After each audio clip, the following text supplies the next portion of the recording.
Això va ser l'Euge que va dir, ostres, podríem fer, igual que quedem per dinar i parlem de coses d'empresa i dels nostres problemes, potser hi ha gent a tot arreu del món que té problemes però que no té amb qui compartir-ho. Per tant, potser hi ha gent que li interessa escoltar el que parlem, no? Jo vaig pensar que era un flipat i que això no tenia cap sentit, però ell té molta més visió que jo a nivell de mídia, a nivell de tendències, i com jo sé que ell era un expert, vaig dir, bueno, per provar, tampoc crec que passi res. I vam començar a gravar i jo vaig pensar, bueno, fem 3-4 episodis i si no tira, doncs ho deixem, no?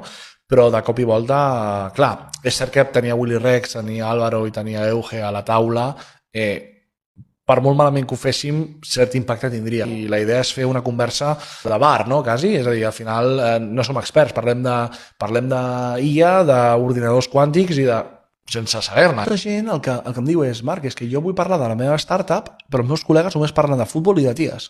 Això m'ho han dit un munt de gent.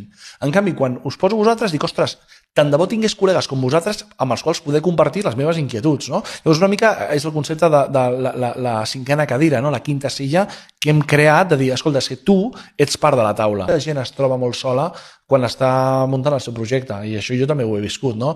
Quan jo enmig del Covid li vaig dir al meu pare, papa, que muntaré un negoci, em va dir, ets idiota o què? No deixis la feina, has de continuar treballant, perquè tal.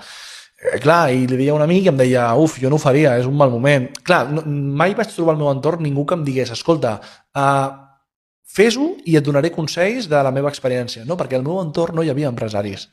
En canvi, en el nostre podcast tens a 4 tios que han estat empresaris i són empresaris actualment que t'estan donant consells, experiències, vivències, tot gratis.